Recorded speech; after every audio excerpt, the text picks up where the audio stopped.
Hi, YouTube.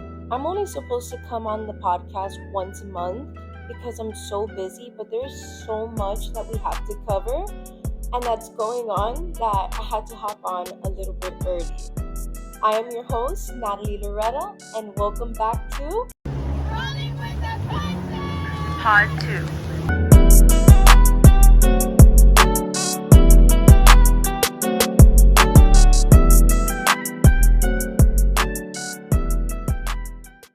I am your host, Natalie Loretta, and I like to cover everything that I love: fitness, fighting, and everything in between. Today, we are covering the UFC 296 fights that are happening this weekend in the Apex in Las Vegas. We are talking about what just happened in NXT Deadline, the premium live pay-per-view event this past weekend, and we're discussing random things that happen in sports, and we're playing a little game at the end, so stick around. For all of you that are listening and not watching, I am the comfort of my cozy little home. I'm with my penguin blanket that I've had since I was a little girl. My mom tried to take it away from me from Goodwill, but I took it out of the Goodwill bag and I retrieved it back. I can't let this go. But I'm sure we have a little piece that we can't let go from our childhood, but this is my piece, my penguin blanket. I've had it since I was 5. But today is Sunday. It's a beautiful day. It's a whole reset for the next week. I am always keeping myself busy. It is the Lord's Day. Today, what did I do? I did all of my laundry. I listened to my church podcast. Not podcast. Look at me thinking about so much podcasts. The YouTube stream that they have. And then I meal prepped a little bit for the week. And then football Sunday. And I've been doing that ever since, and I'm recording this podcast. I've been scrolling through my phone this whole past week, and I've seen the Spotify awards, best podcast of the year, most listens, and I've created my own manifestation version. I will clip it in here, but it's really just that I can see it for myself because that's where I want to be, and that is my dream, to have an effective podcast that touches a lot of people's hearts. Speaking of dreams, this is my neon sign that I won in a contest. I love it because it reminds me to reach for my dreams. Practices into my daily life, so that's what I've been doing so I could see myself on the top. I want to feel it. So that's why I did that. So if you're ever manifesting, try to make a little photoshopped version so you can see for yourself. I'm a firm believer in faith and in God, and for me, prayer is believing that your trust in God is enough. And there's a quote that I've heard once from Khloe Kardashian, and it's, "You tell your plans to God and He laughs. But just know and trust in your heart that no matter what His plan is for you, it is His plan." So it is faith. So I believe that is connected to manifestation, because if I have to trust in God, I trust in God in a certain amount and I believe in it. And I think that is what faith is: believing in your prayers and knowing that God's got your back. So it's the same thing with manifestations. You have to believe in yourself that you've got it and believe in your dreams.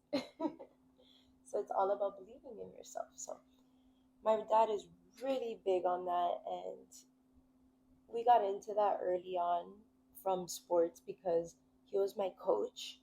And before a competition, he would make all of his students close their eyes after practice and picture ourselves in the top of the podium and picture ourselves fighting. And he would put fight scenes, sounds, so that we can really envision it.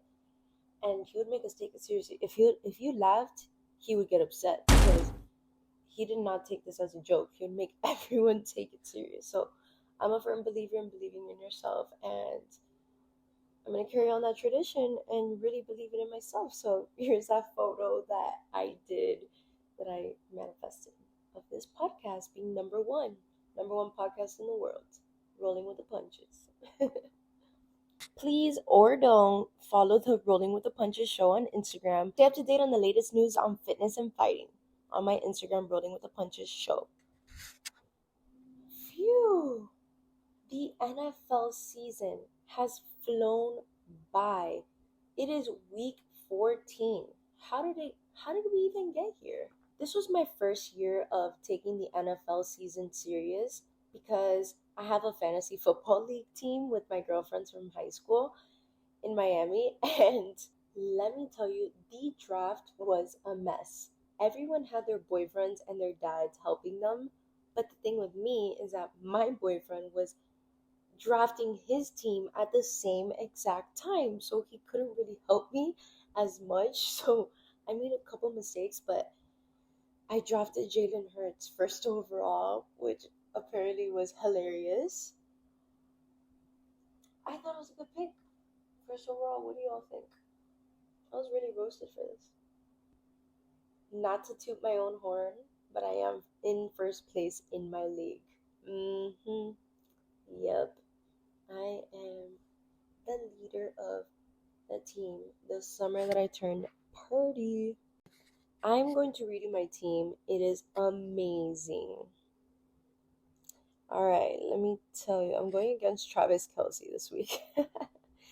My quarterback is Jalen Hurts, Kyron Williams, Alvin Kamara, DJ Moore, Mike Evans, TJ Hawkinson, Jameer Gibbs. Tampa Bay is my defense. I used to have the Bills defense, but now I have them. I didn't have to used to have Kamara either, but now I have him. I had to trade for him. I have Jay Williams on my bench, Pacheco, Davis, Komet,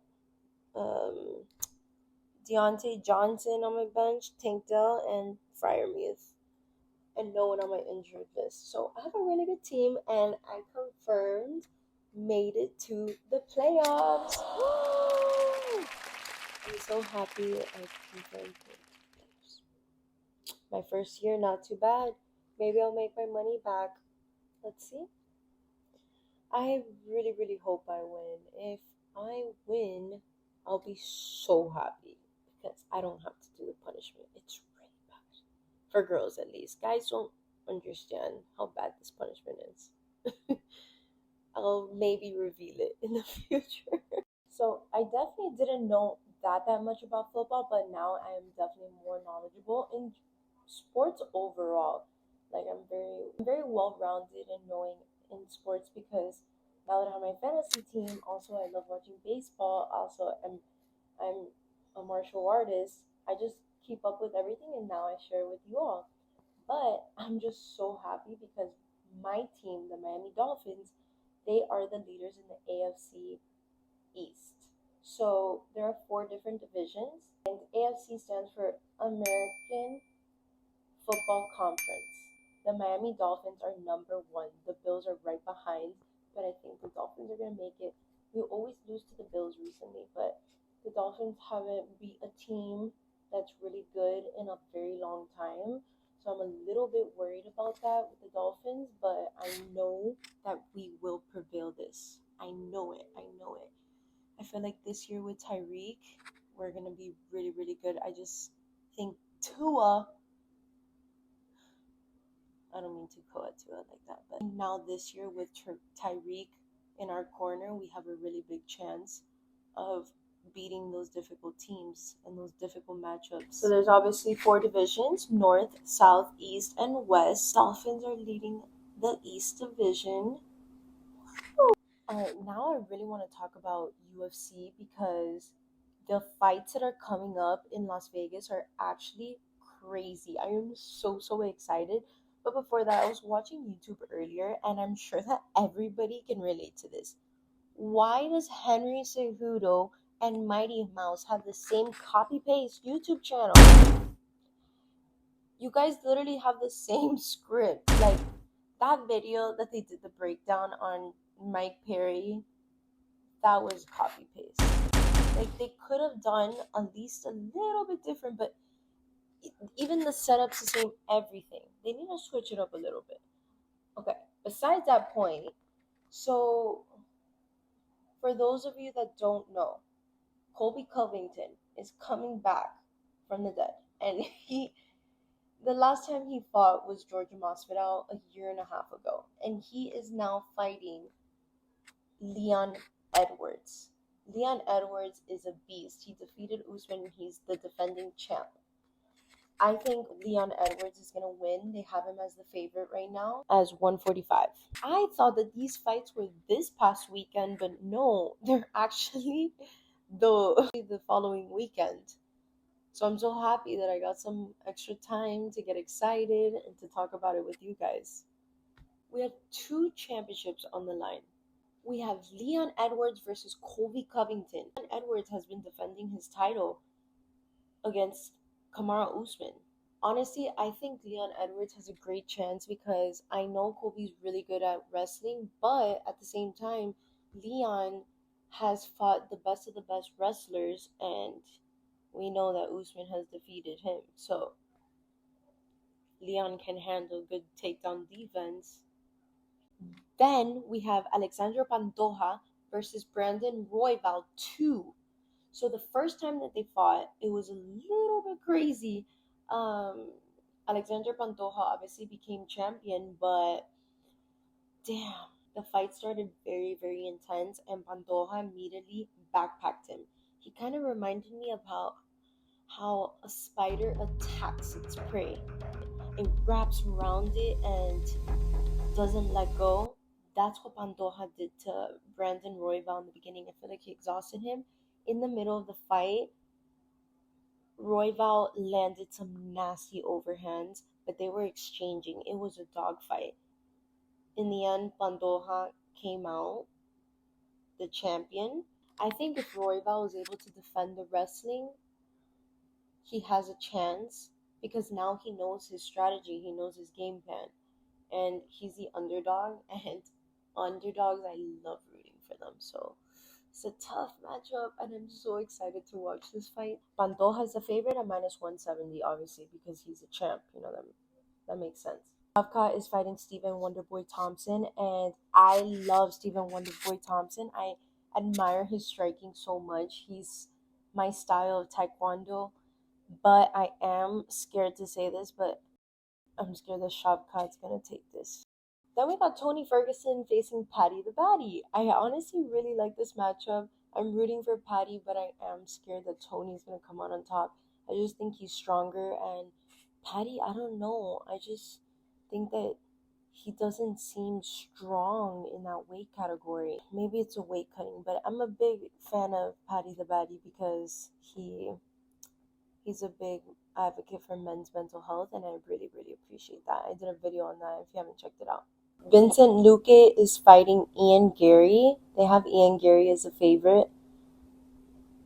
I don't know about this one.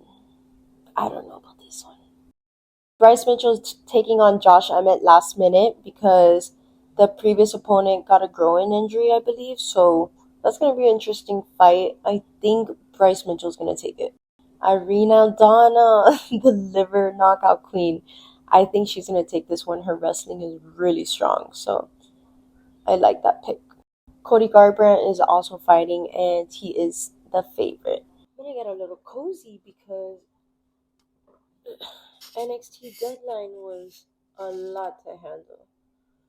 Whew, that premium live event was crazy. It was in Connecticut. That's where their new headquarters is because they merged with the UFC. It was my first time watching, and I had never seen one before, so it was just so shocking to see how everything played out and with the rules.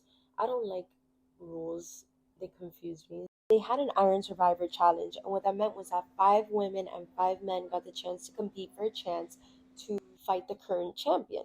So these matches were 25 minutes long, and every 5 minutes, one new contender got to enter the arena and fight for their spot. Before this, Dragon Lee defeated Dirty Dom in front of Rey Mysterio because La Familia Lucha. Those people that don't know that backstory between Dirty Dom and his dad, Dirty Dom is against his dad and he's not going with his dad's legacy of the Lucha Libre. He's doing his own thing with Mommy. So Dragon Lee joined his dad's team, and Dragon Lee defeated Dirty Dom in front of Rey Mysterio.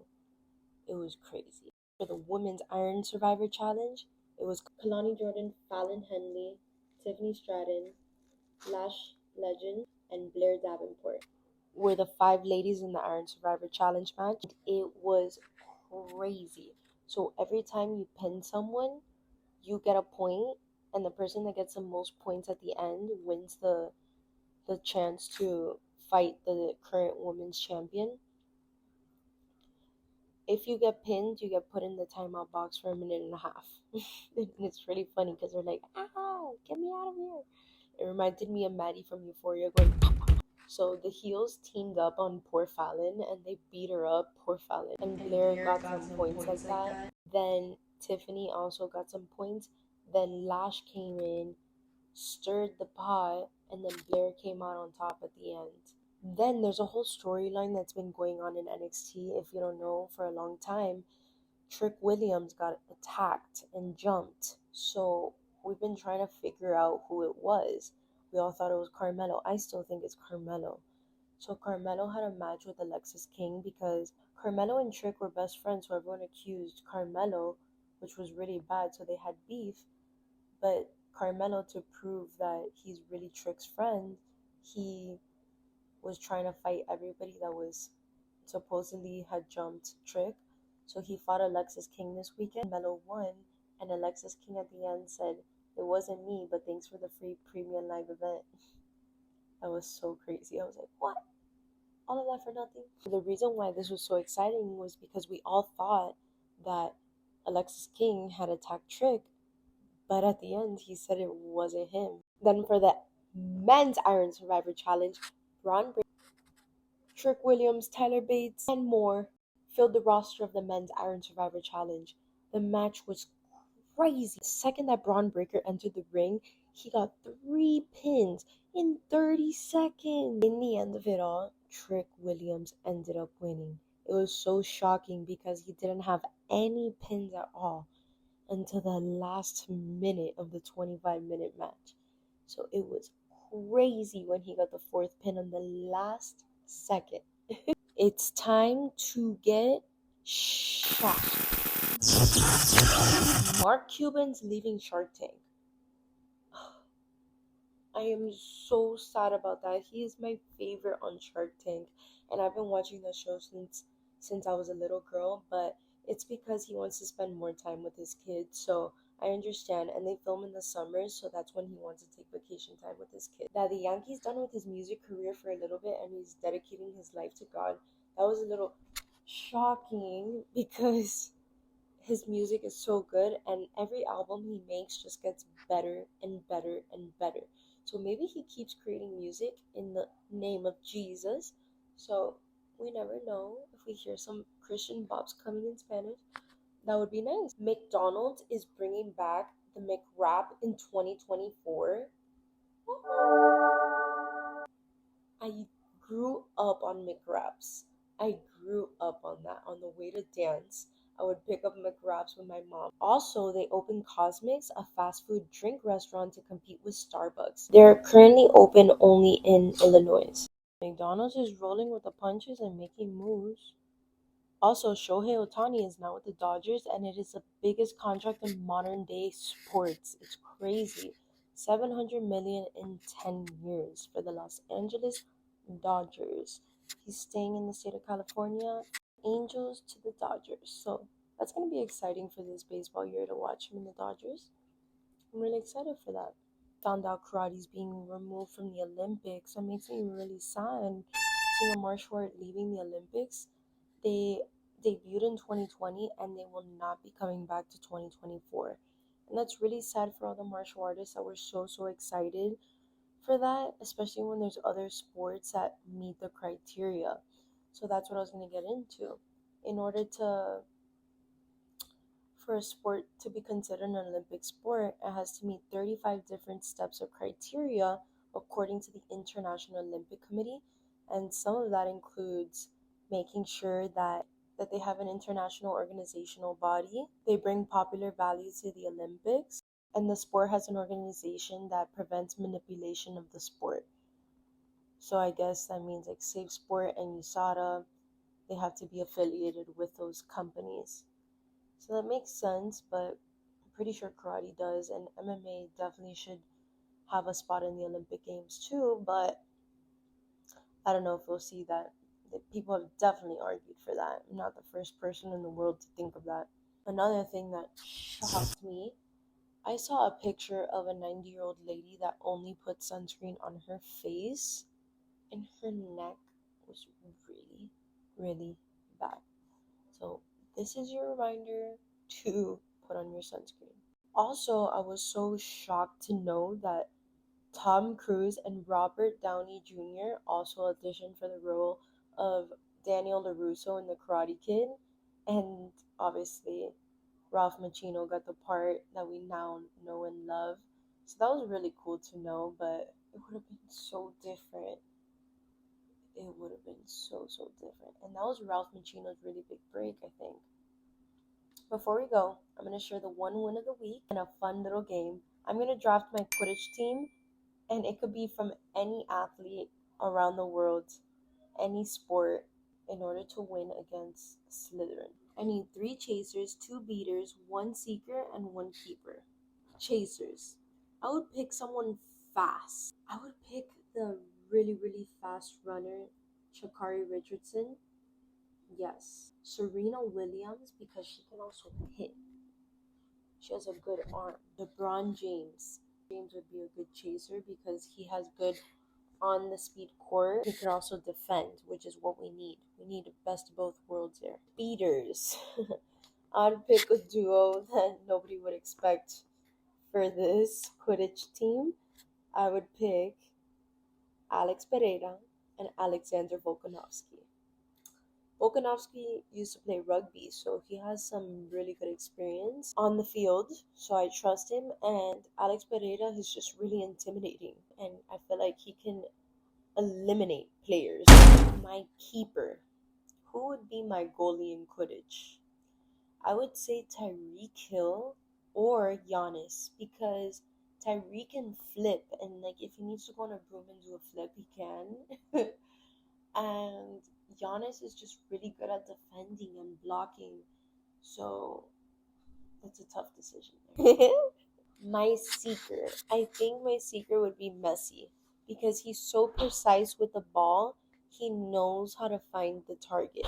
So that's what I'm going to do. I'm going to pick Messi for my seeker to get the snitch. ¿Qué tú tienes ahí?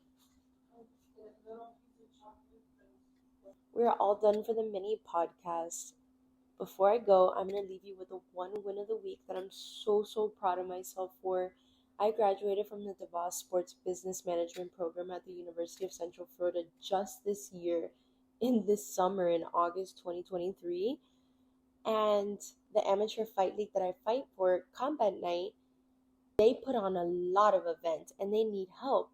So I figured maybe I could send the students to Combat Night to help volunteer and receive college hours. I was able to connect my college program to Combat Night to be able to support students' dreams and gain experience in the real world, as well as help support my amateur fight league Combat Night. With that, because it's my first big step in the sports business industry on my own, and I know that there's so many more to come, so I'm bringing you all with me on that sports business journey. Thank you for watching Rolling with the Punches. I'll see you in 2 weeks or less. Rolling with the Punches is taking you to Vice City, baby. Rolling with the punches. Make sure you hit that subscribe button so you can help support our Tuesday vlogs. Thank you for watching. Gracias por ver mis videos.